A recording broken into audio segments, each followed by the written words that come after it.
ang Panginoon ay patuloy na gumagawa ng mga dakilang bagay sa ating buhay. Amen.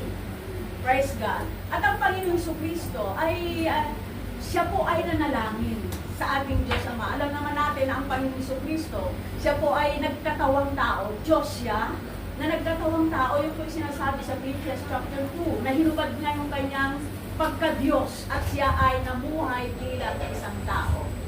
At kung siya po ay narito sa lupa, ay tinuruan po niya yung kanyang mga disipulo kung paano manalangin.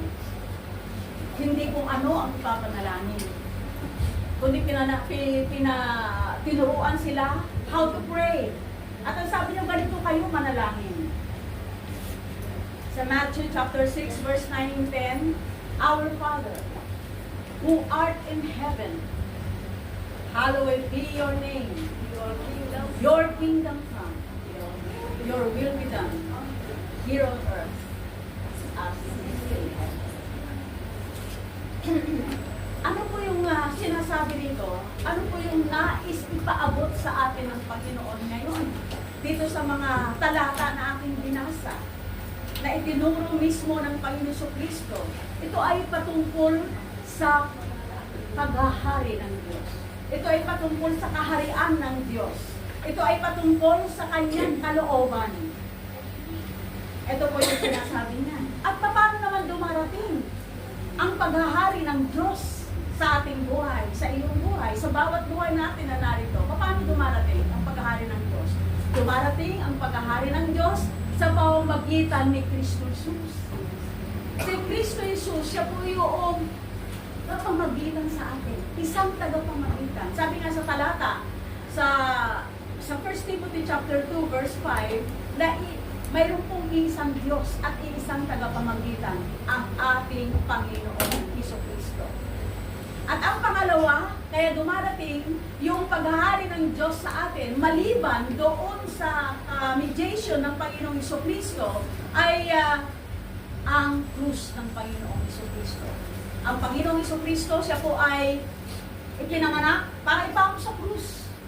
Para sa kasalanan mo, kasalanan ko, kasalanan ng buong sanlibutan. Yun po ang dahilan. Kaya ang paghahari ng Diyos ay dumarating sa atin.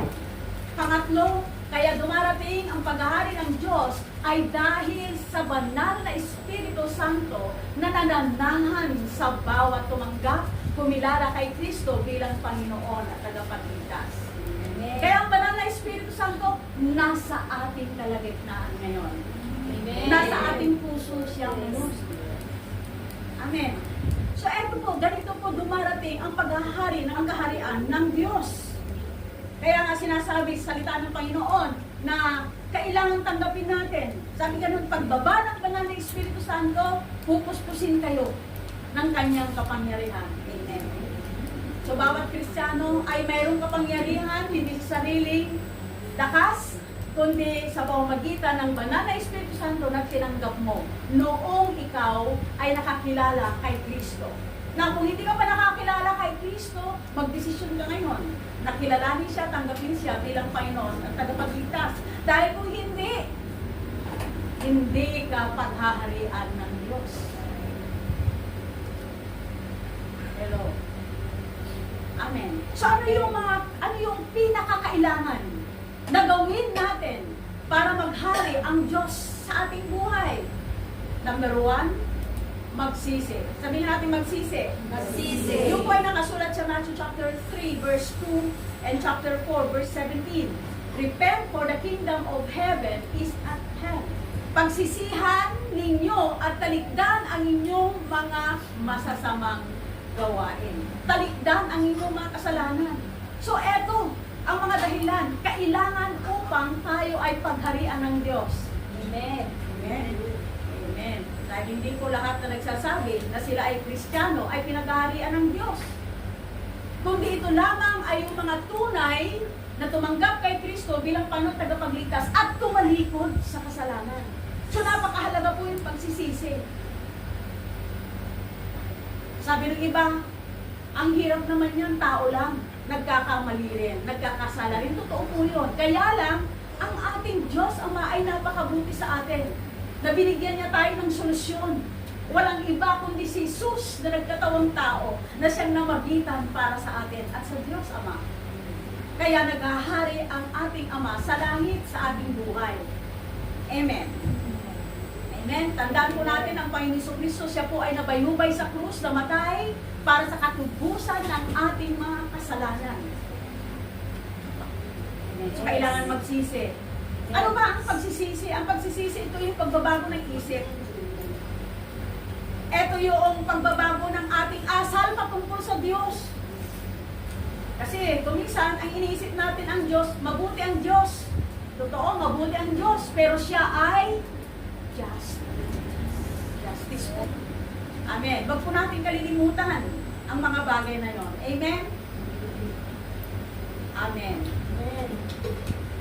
Yung ating ugali sa Diyos, ito po yung napakahalaga na ayusin natin. Hello, mga binago ng Diyos. Amen. Amen. So nababago yung galaw, yung kilos, yung pananaw, lubos na nagbago ang iyong pagkatao. Yung dati, wala na. Amen. Yung pag-iisip mo, yung ugali mo, nabago na, bagong buhay na. Again, inuulit ko, ito po yung napakahalaga na kailangan para maghari ang Diyos sa atin. Dahil may kaibahan yung repentance at saka yung remorse. Yung repentance ay ito po yung pagtalikod sa kasalanan. Inamin mo yung kasalanan mo at tinalikuran mo na. Samantalang ang remorse, ito po yung nagsisi ka lang. Kasi hindi naging maganda ang resulta.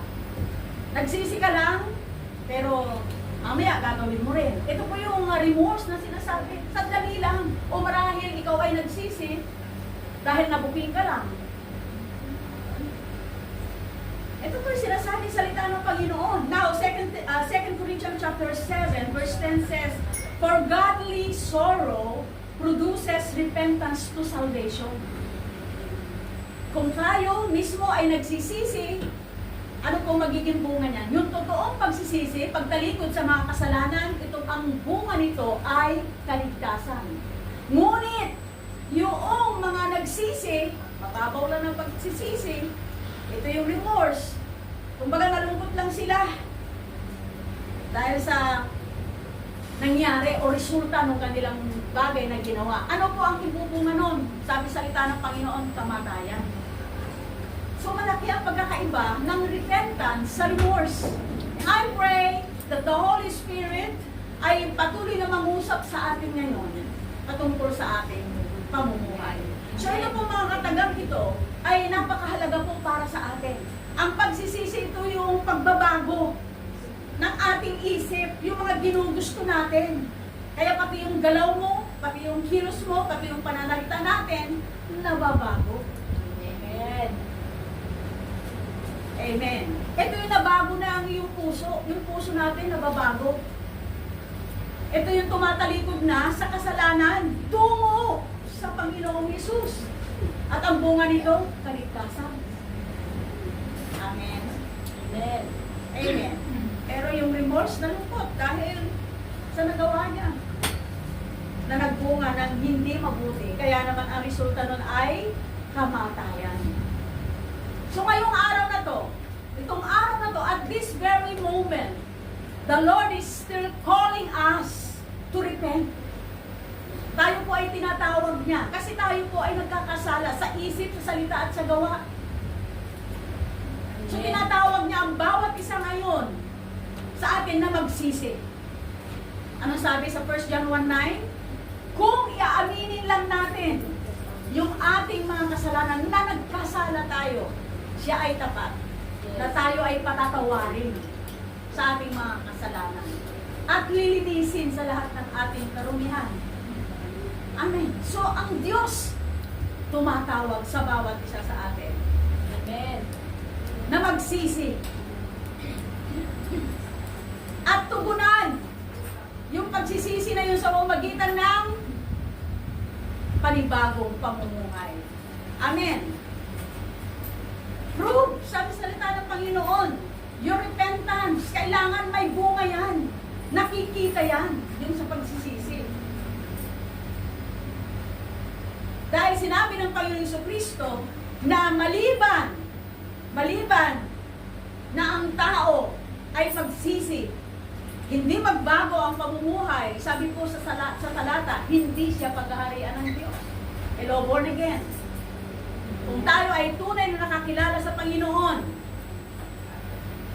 huwag kang katitiyak. Amen. Ang sabi diyan, hindi ka paghaharian ng Diyos. Sino ang hari? Sarili mo. Kung hindi ang sarili mo, ang Satanas na Diablo. Nakalagay din po yan sa John chapter 8. Ang sinusunod nyo, ang inyong ama. Satanas na Diablo, kung ano yung gusto niya. Pag ganito po ang ating ginagawa, sabi po salita ng Panginoon, hindi ka paghaharian ng Diyos. You cannot see the kingdom of God. You cannot enter the kingdom of God. Yun po sinasabi sa salita ng Panginoon. Kaya kailangan na ipanganak na muli. Bakit kailangan ipanganak na muli? Kasi pinanganak tayo sa laman sa pagitan ng ating mga magulang. Itong laman na to, walang patutunguhan to. Makamundo ang gusto nito. Kaya kailangan ipanganak na muli yung ating espiritu na namatay dahil sa kasalanan na ating namana sa ating mga magulang, kay Adan at kay Eva.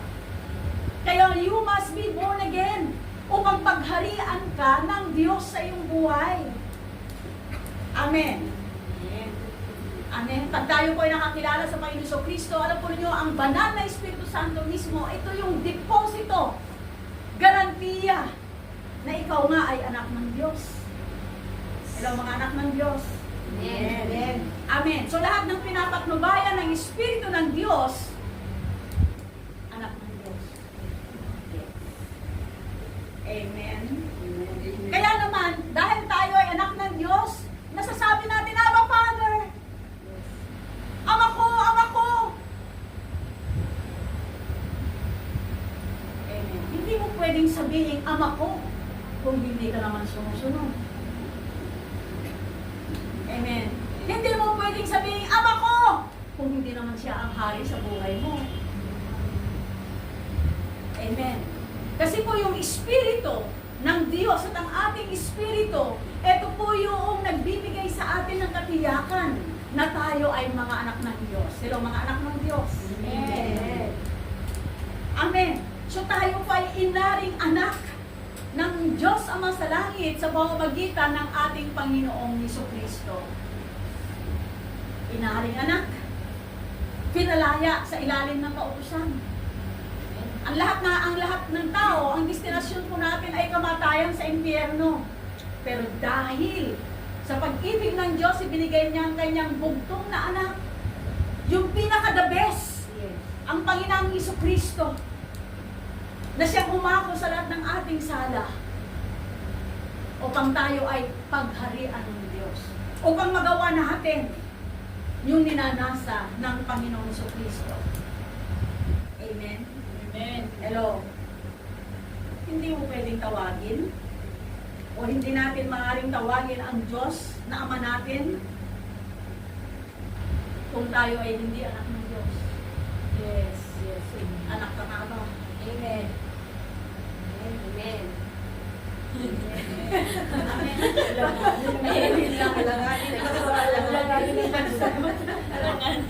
Pag-isipan po natin ito, hindi po tayo. Hindi natin pwedeng sabihin na Ama ko, tatay ko, ano ka?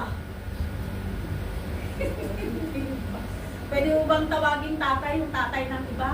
Hindi. Amen. Amen. Hindi mo pwedeng sabihin, Ama ko. Hindi ka anak. Kaya tiyakin mo, anak ka. Amen. Yes. Amen. At masasabi mo, Ama ko, Our Father, your kingdom come. Maghari ka sa aking buhay. Maghari ka sa aming buhay. Maghari ka sa aking pamumuhay, Ama. Amen. Siya ba ang hari Yes. sa buhay mo? Yes. Amen. O ikaw ang hari. Maghari ka, Ama. Pag sinabi mo maghari, siya ay masusunod. Amen. Amen. Hindi ikaw. Yes. Hindi ako. kundi yung kalooban niya. Amen. Amen. Maghari siya, sundin yung kalooban ng Panginoon. No. Masabi pa natin, Ama, maghari ka sa buhay ko. Ama, maghari ka sa buhay ko. Amen. Amen. Ama, sundin ang kalooban mo. Yes. Yung kalooban mo ba rin? Amen. So, tandaan po natin, sabi salita ng Panginoon sa Romans chapter 14, verse 17, "For the kingdom of God is not eating and drinking, but in righteousness and peace and joy in the Holy Spirit." Yung pong eating at drinking ay hindi ito po yung talagang literal na pag-inom at pagkain. Kundi ito ay mga panlabas, mga rituales lang na ginagawa ng isang tao. Ano yun? Nagsisimba. Yun. Naglilingkod daw. Para lang makita. Amen? Amen. Sabi nga ng salita ng Panginoon, yung mga pariseyo, na Saduseyo, diba? Nananalangin sila, ang haba-haba pa ng kanilang mga panalangin. Pero anong sabi ng Panginoon Kristo sa kanila? Nakamtan ninyo yung gantimpala nyo by the praises of men. Hello, mga panlabas. Kumusta ba yung katayuan natin sa ating Ama sa Langit? Tayo na tumanggap sa Panginoon. Siya nga ba ang naghahari sa ating buhay? Siya nga ba ang nasusunod sa ating pamumuhay? Amen. Ang mga talatang ito ay patuloy na nananawagan sa atin na maghari siya sa ating buhay. Kailan? Ngayon! Yes. Ngayon na! Habang humihinga ka pa! Amen. Amen. Amen! Amen. Habang hinihintay natin yung muling pagbabalik ng Diyos, yung kaganapan ng kanyang pagliligtas sa atin. Amen. Ngayon pa lang, simulan mo na, hindi mo pwedeng, saka na lang ako magsisi. Saka ko na lang babaguhin yung aking sarili. Saka na lang. Enjoy muna. Ano sabi sa salita ng Panginoon? Hangal. Hindi mo ba alam kukunin ko na yung buhay mo? Sino may hawak ng buhay niya? Hindi mo hawak, hindi natin hawak. Walang sino mang may hawak ng kanyang buhay, kundi ang Panginoong Diyos lang. Amen. Amen. Kaya, everyday kung tayo man ay nagkakamali, ikaw ay nagkakamali, sumimplang ka man, tumayo ka muli. Dahil ang Diyos natin ay mahabagin at mapagpatawan. Yes. Amen. Amen. Talikuran, yung mga bagay na hindi kalugod-lugod sa ating Ama. Amen? Amen. Hello? Dahil balang araw ko mga minamahal, haharap tayo sa Diyos. Yes. Ngayon na tumihinga ka pa, may pagkakataon ka pa na magsisi sa iyong buhay, talikuran ng mga kasalanan, baguhin ang uri ng ating pamumuhay. Amen. Amen. Matthew chapter 6 verse 33 says, "Seek first the kingdom of God." Ano sabi dito sa Tagalog? Maganda eh. Pagsumikapan o pagsusumikatan ninyo ng higit sa lahat ang pagharian kayo ng Diyos at mamuhay ayon sa kanyang kalooban. Pag ginagawa natin, sabi dito, ipagkakaloob niya ang lahat ng inyong kailangan. Pagsumikapan, pagsumakitan, ng higit sa lahat. Sino yung higit sa lahat? Sa buhay mo. Pero, higit sa lahat, ay paghariin niya siya sa ating mga buhay. Higit sa lahat, siya yung nasusunod. Amen. Ang Diyos. Alam mo niyo mga minamahal, I'm preaching this. dahil nais ko na mag-iwan ng isang mensahe na mayroong kabuluhan sa ating buhay. Ito yung kailangan natin sa Panginoon. Yung mga bagay na narito, nahawak natin, iiwanan ko yan balang araw. Iiwanan natin yan. Amen. Pero sabi ng salita ng Panginoon, langit at lupa, hindi mawawala yan. Pero yung salita ng Panginoon mananatili magpakailanman. Yes. Sino yung salita? Ang Panginoong Kristo. Yes. Kaya hayaan natin siya na siya yung higit na maghari sa ating buhay. Higit na masunod sa ating buhay, sa pamumuhay natin. Amen. Sapagkat ang pagpasok sa kaharian ng Diyos ay ang pagiging matuwid. Hello mga matuwid. Amen. May pagkasundo-sundo Yes. at may kagalakan. Yan Amen. po yung batayan ng pagpasok sa kaharian ng langit. At higit sa lahat, ay nakikita sa atin yung bunga ng banal na Espiritu Santo. Galatians chapter 5, verse 22 to 23.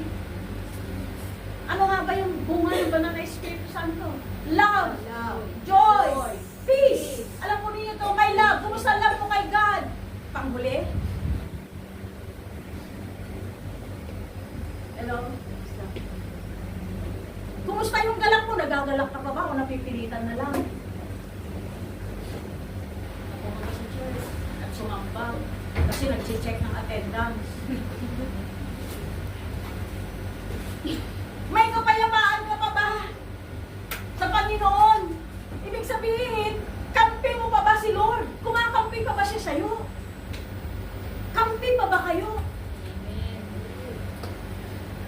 The Spirit, the fruit of the Spirit is love, joy, peace, long-suffering, gentleness, goodness. Ano po itong mga bagay na ito? Ito po yung relasyon natin sa ating kapwa. Pinagtsatsagaan mo ba yung katabi mo?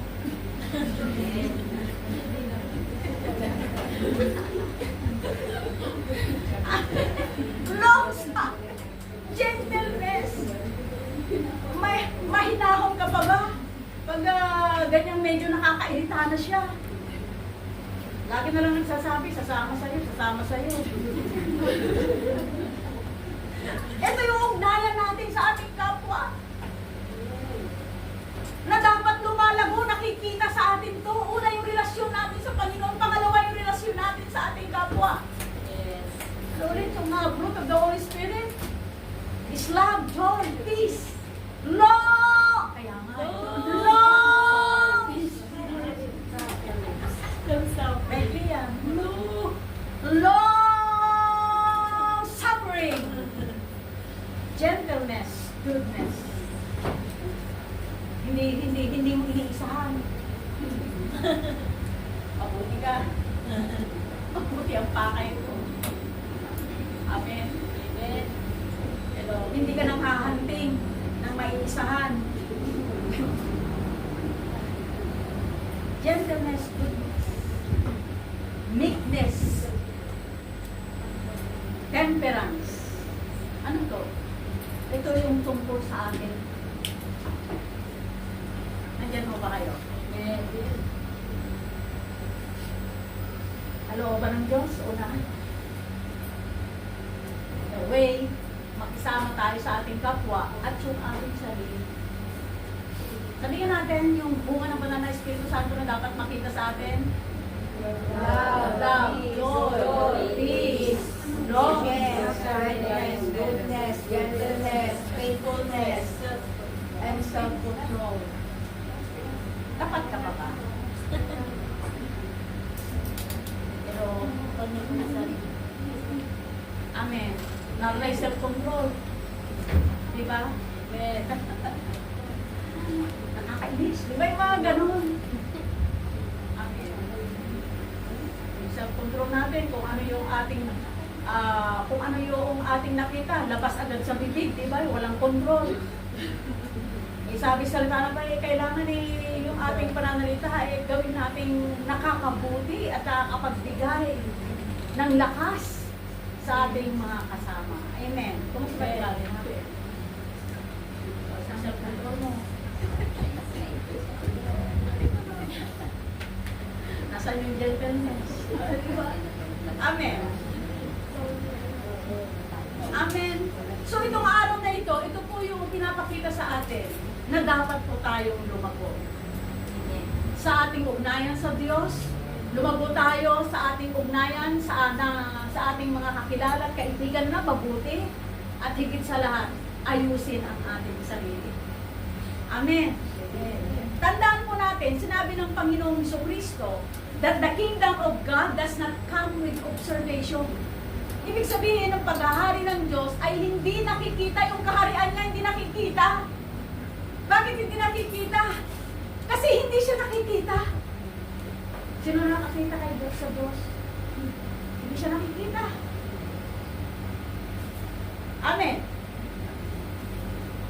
Kaya ang kaharian ng Diyos ay hindi nakikita dahil hindi siya mismo nakikita natin, hindi siya visible.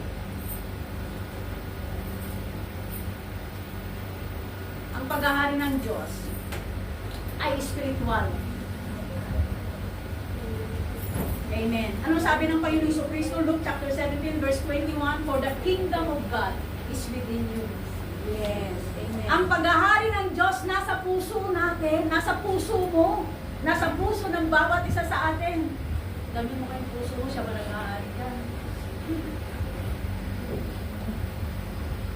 Ako yung naghahari. Si Juan. Hello. Si ano, hindi ba ang naghahari dyan?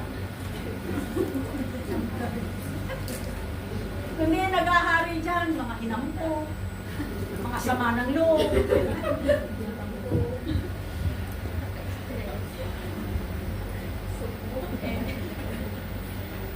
Ang Diyos ang dapat mahari dyan. Siya ay naghahari sa ating puso. Alam pa po ninyo kung ang laman ng puso mo, lumalabas siya sa bibig. Amen. At nakikilala ang isang tao sa pamamagitan ng pagbuka ng kanyang bibig. Kaya bantayan ng bibig. Kung negatibo nilang naman yan, huwag ka na magsalita. Kasi ang dulot niyan, kamatayan. Yun din ang sabi ng Proverbs.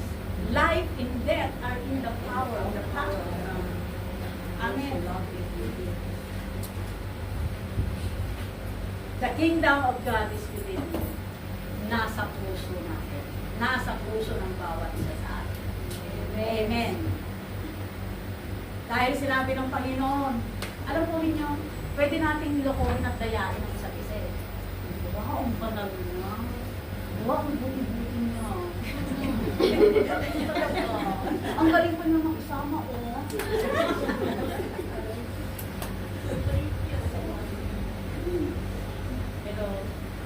Pero ang sabi ng Panginoong Diyos, 1 Samuel 16, verse 7, ang mga tao, tumitingin sa itsura, pero ako tumitingin mo. Amen.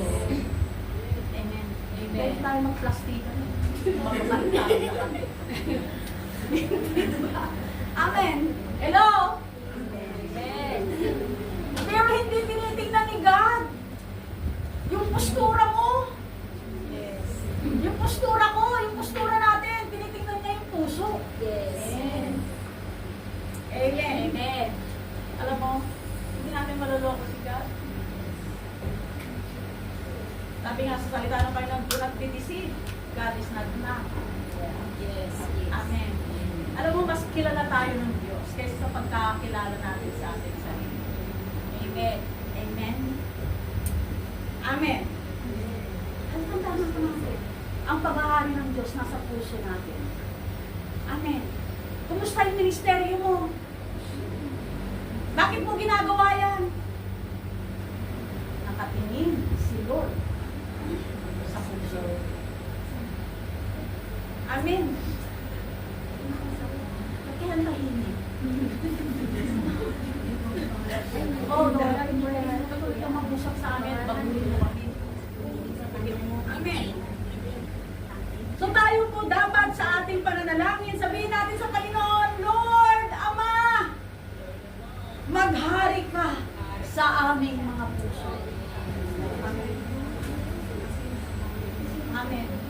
Amen. Kasi dito nagmumula ang lahat ng masama. Sabing ganun sa Biblia. Dito nagmumula. Kaya sabi natin, Lord, maghari ka.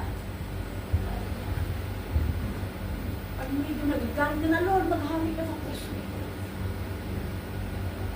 Amen. Our Father, Abba Father, thy will be done. Pag-usapan naman natin. Yung pagsunod sa Panginoon, kanina yung paghariin siya. Hello? Amen. Amen. Kaya naman pag-usapan natin, yung pagsunod natin sa Diyos. Mas sabi ba, Abba Father, let your will be done.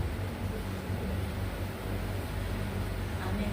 Tayo po rito, sa talatang aming binasa, tayo po ay tinuruan na masunod ang kalooban ng Diyos. Na ang kalooban ng Diyos, ito yung pamantayan natin. Ito yung batayan natin. Ito yung sukatan natin.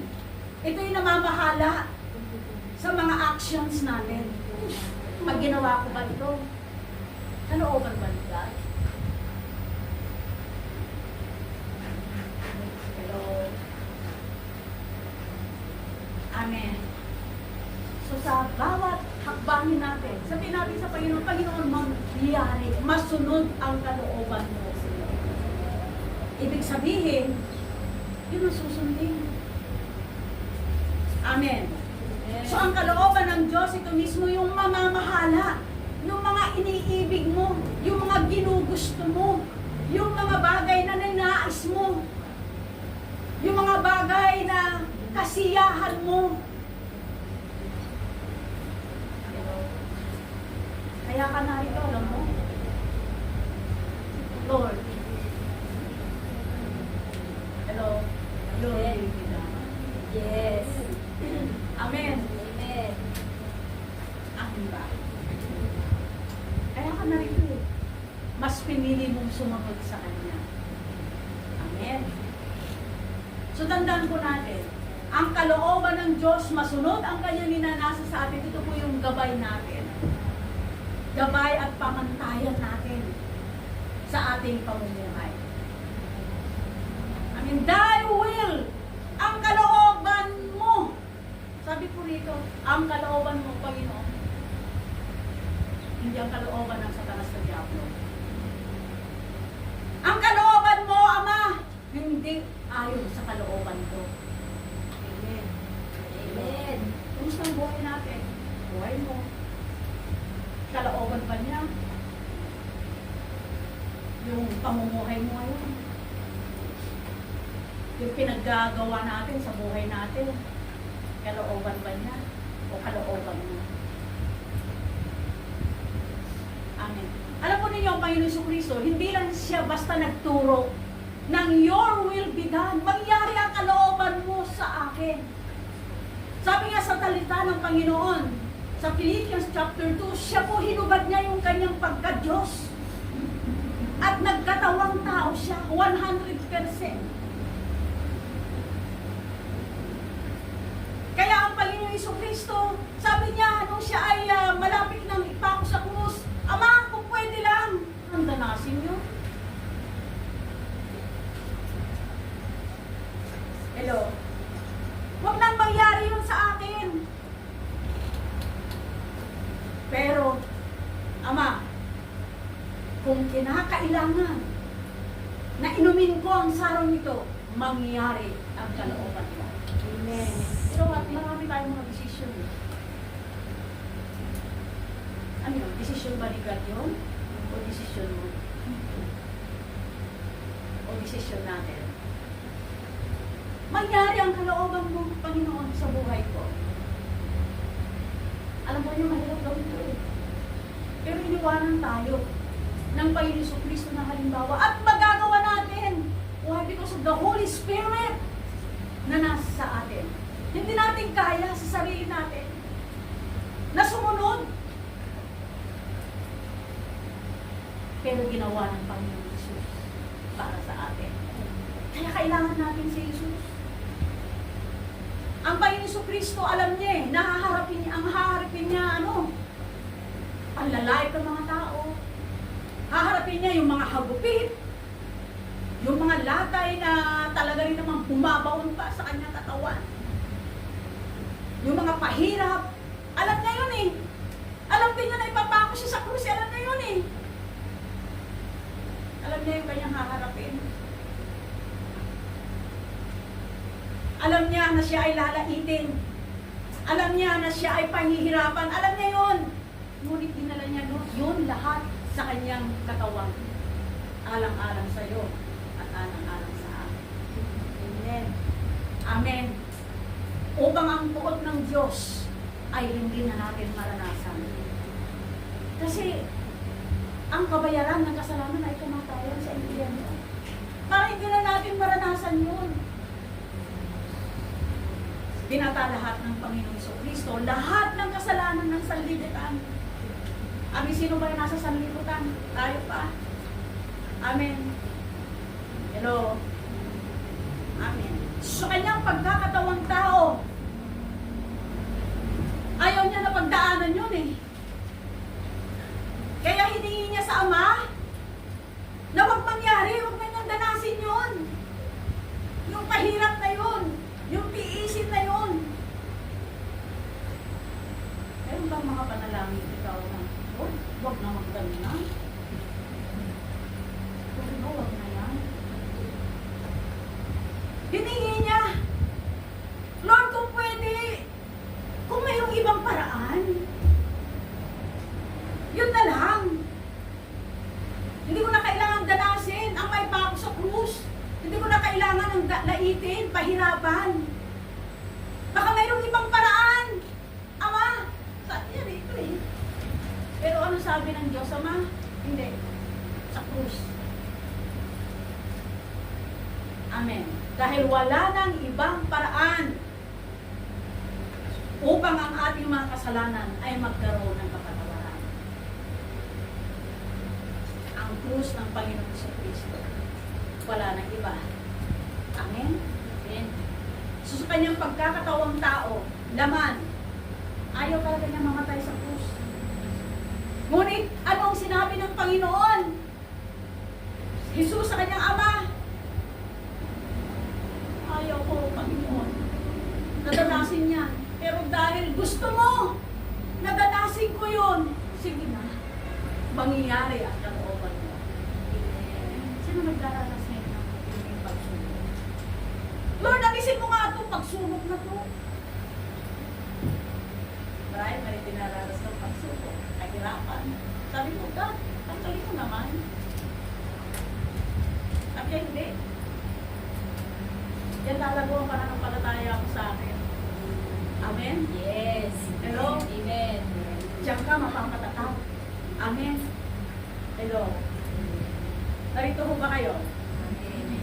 Not as I will, but your will be done, Lord. Mangyari ang iyong kalooban.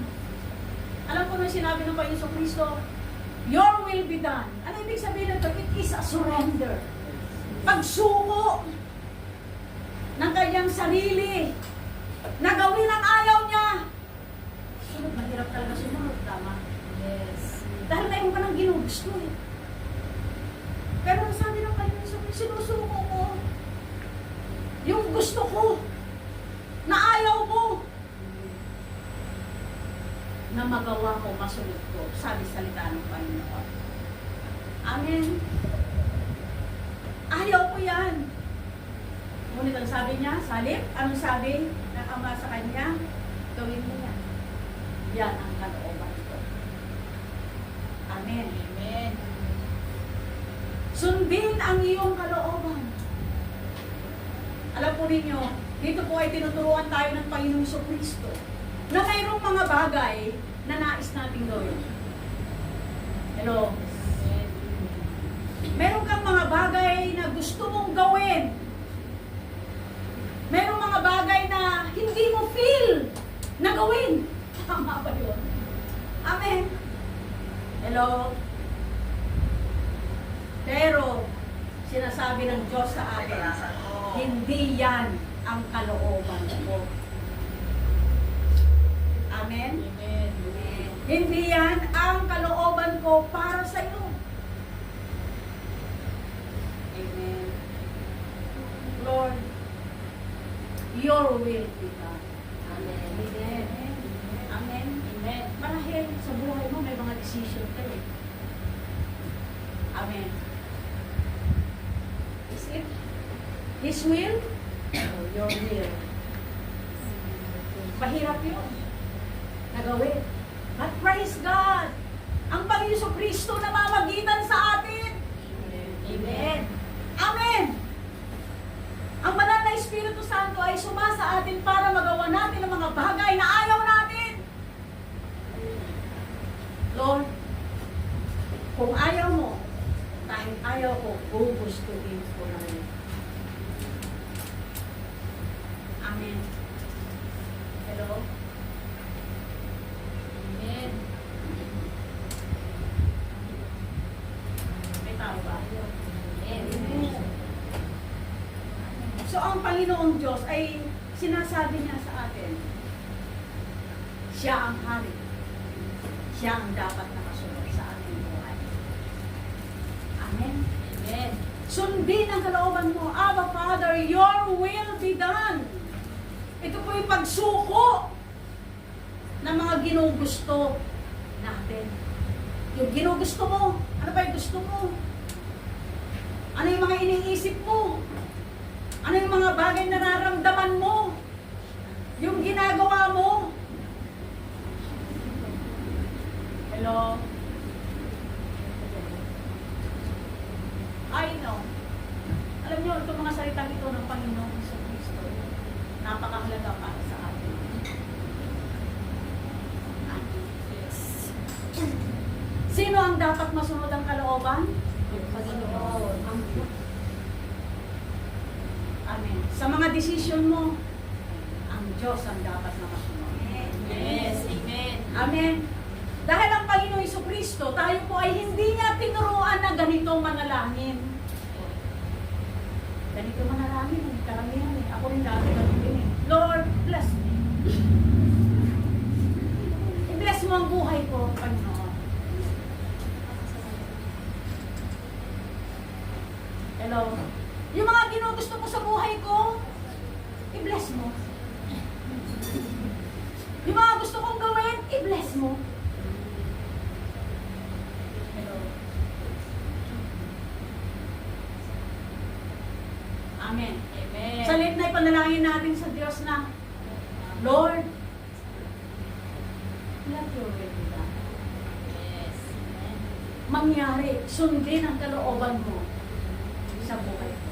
Hindi yung gusto mo, hindi yung gusto natin. Amen. Ang Amen. dapat mangyari, kundi ang kalooban mo. Alam mo, yung chicken ko natin yung ating sarili, nasaan ka ba? Nasaan ba tayo? Siya ba nasusunod?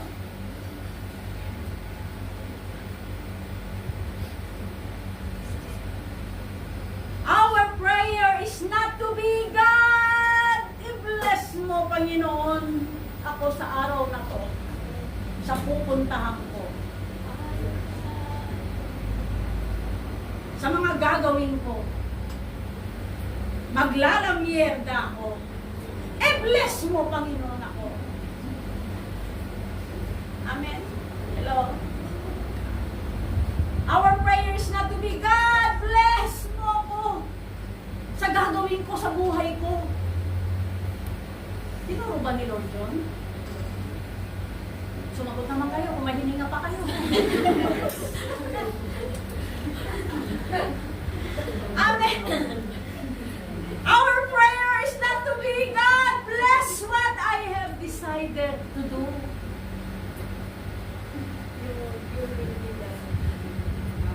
Yung dinesisyonan ko, bless mo. Pagpalain mo, yung pangarap ko, yung mga binabala ko, pagpalain mo, God. Hindi ba ganon? O ako lang yung nananalangin ng ganon. Amen. Huwag sila na nabuksan ko kaisipan ko dito. Amen. Babuksan ang ating kaisipan dito sa sinasabi ng salita ng Diyos na siya ang maghari Yes. sa ating bawat desisyon, sa ating pamumuhay. Siya ang masunod sa ating buhay, sa ating mga desisyon, balakin sa ating buhay. Amen.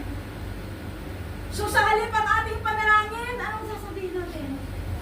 God, what your will for me, Lord? Ano ba yung gusto mo? Ano ba yung kalooban mo para sa akin? Hindi kalooban ni Lord sa'yo. Tanungin mo si God. Yes. Ano ba kalooban mo sa akin, Panginoon? Lord, ipakita mo sa akin yung kalooban mo. At tulungan mo ako na maisagawa ito. Katulad na sinasabi ko, wala tayong lakas para gawin sumunod at paghariin ang Diyos sa mga bagay na nilalayo natin. Kailangan natin ang tulong niya, ang banal na Espiritu. Amen. Amen. Amen. Help me, Lord, to do what you want me to do, God. Why? Alam ng Diyos kung ano ang makakabuti sa atin. Yes. Amen. Alam niya kung ano ang maganda para sa atin. God knows best. Yes. Amen. Yes. At makakaasa po tayo doon. Amen. Amen. Yes. Marami naman. Thy will be done. Sundin ang kalooban mo. Ano ba ibig sabihin nito? Hindi mo kang mapilit.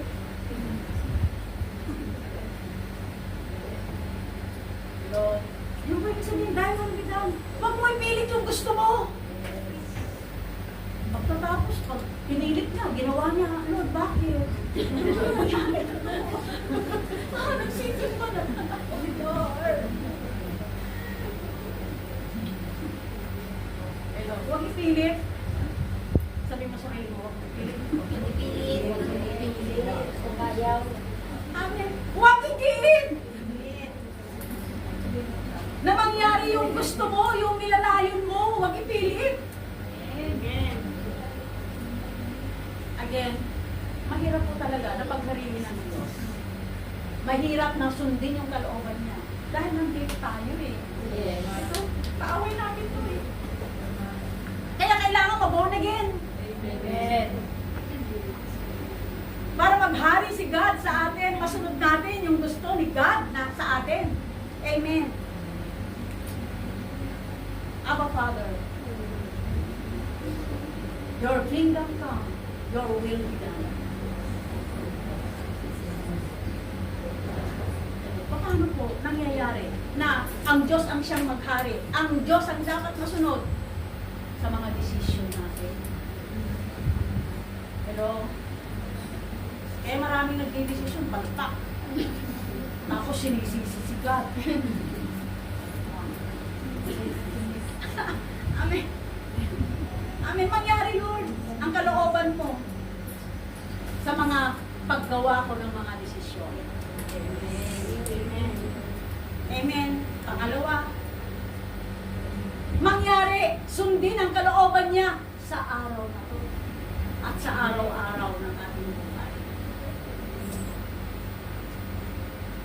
Pangatlo, maghari siya at sundin ang kalooban niya sa mga ministeryo ibinigay sa atin. Amen. Kumusta? Volunteer group mo?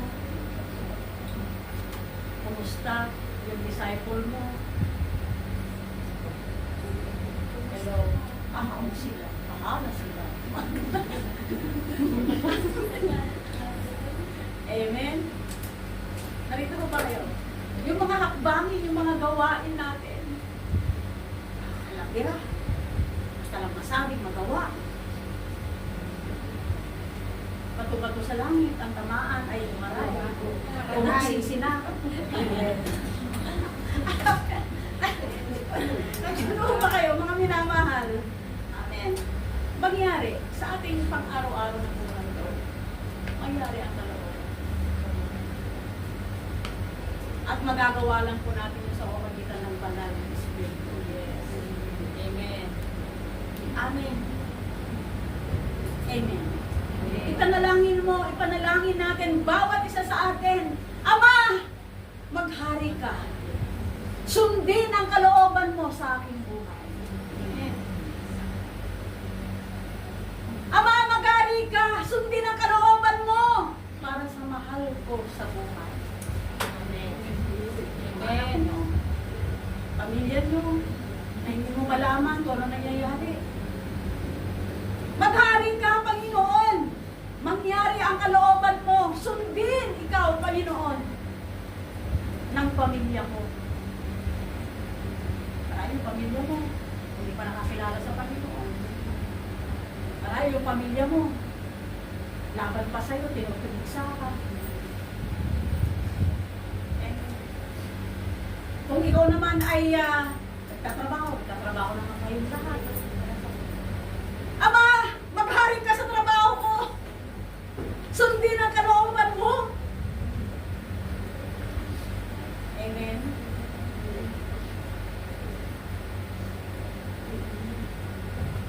Maghari ka, sundin ang kalooban mo sa mga pangarap ko. Maghari ka, sundin ang kalooban mo sa ministeryo ang binigay mo sa akin. Siya nga ba ang hari dyan? O para kang bossing sa grupo mo? Hindi po ako nagagalit. Sinasabi ko po ito ng may pag-ibig. Dahil ang minanasa ko ng puso ko, tayong lahat makapasok sa langit. Ang ninanasa ko sa puso ko, sabay-sabay tayo tumako sa Panginoon. Walang nauna, walang nauna. Sabay-sabay tayo. Amen. Kasi balang araw po, sa muling pagbabalik ng Panginoon sa Kristo, katatagpuin natin siya sa alataan. Mawawala lahat ang mga tunay na mananampalataya dito sa lupa at ang mag-ahari kaya ng Christ. Amen. Maghari siya. Sa ating pamumuhay, sa ating buhay, sa ating pamilya. Sa gawain na ibinigay sa atin ng Panginoon. Bawat isa po sa atin mayroon pong assignment. Yun po ay humayo at gumawa ng Kristo. Siya ba ang nasusunod? Sa paghayo, sa paggawa ng Kristo. Amen. Amen.